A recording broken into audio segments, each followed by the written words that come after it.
Good morning, afternoon, or evening. My name is Frank Menken and I'm a photographer. Today we are talking about how the Mavic Mini is the perfect beginner drone.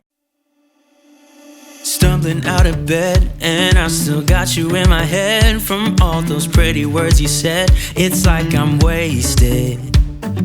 Every time I see your face, I'm losing track of time and space. I don't know where I am, it's like I'm wasted, and I won't waste it. And I promise that I will stand by you forever.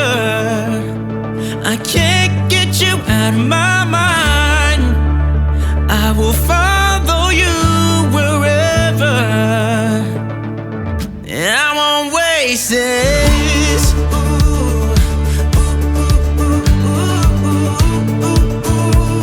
I'll follow you, yeah.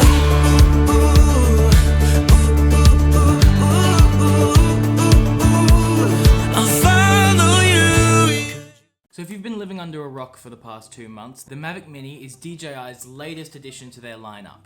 It is a ultralight 249 gram drone, and it is perfect. So I didn't have a drone before this. This is my first drone that I've ever bought, and it is everything and more that I could need. It is the perfect beginner drone, and I know that sounds like a massive claim when there's the Spark and you've got the Air as well, which is slightly more expensive, but the Mavic Mini does everything I could possibly need and more. So let's start with the specs of the drone. So it's a 2.7K camera that records at 30 frames per second, and a 1080p camera that can record at 30 and 60. It has a 30-minute max flight time, which, if you don't know, is the only other drone in DJI's lineup other than the Pro 2 that also has a 30-minute flight time, which is incredible for this tiny little thing. It has 4-kilometer video transmission, but that being said, in my personal experience, I've been getting closer to 2.5 to 3, and then it starts to lose tracking and that sort of thing. So I wouldn't push it anywhere past 3. What makes this a beginner drone is that most of it is done in auto.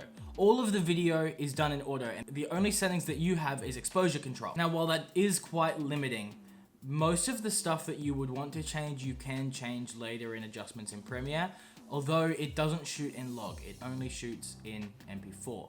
Like I said, this is my first drone. I have never owned a drone before this little guy. While I do really like the 60 frames, I found that I was getting some weird artifacting and some grain in the blacks and that sort of thing in 1080p, even before I was color grading. So I'm not really sure what's going on there yet. I'm hoping that that gets fixed in a later firmware update.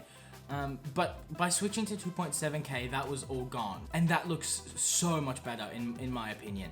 What I love about this little guy is how simple everything is. I don't have to think about it too much. It is simple to fly, it charges quickly, the gimbal is incredible.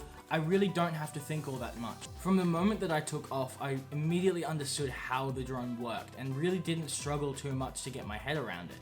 Whereas when I would fly the Mavic Pro 2 or that sort of thing with friends of mine that own it, I would be struggling a lot more to understand it and how tight and responsive the controllers would be. Whereas this is a lot smoother and it feels a lot nicer to control. I was pleasantly surprised by this little drone. When I was flying it in that ocean montage, it was like 30-kilometer winds and it was like stable as. It was perfect. 100%, like no issues whatsoever.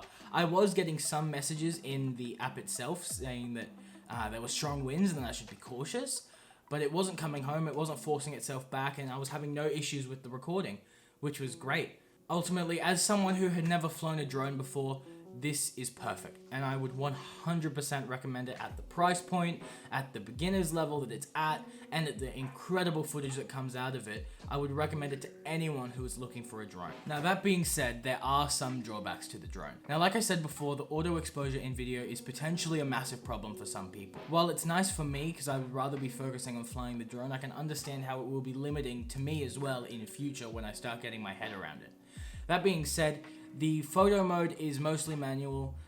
The only thing you can't change is the aperture, but you can change your shutter speed and your ISO, and you still have your exposure reduction in the app. Other than that though, I really have no problems with this drone. The flight time is incredible, the charging speed is incredible, the video that comes out of it is amazing, and all at 249 grams. I don't understand how anyone could have anything bad to say about this drone.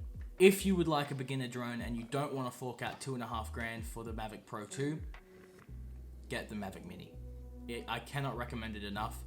It will give you the footage you are looking for, and it is perfect for your needs. If you want to find me on all my social media, you can find me here. Otherwise, don't forget to subscribe, like the video, and I'll see you in the next one.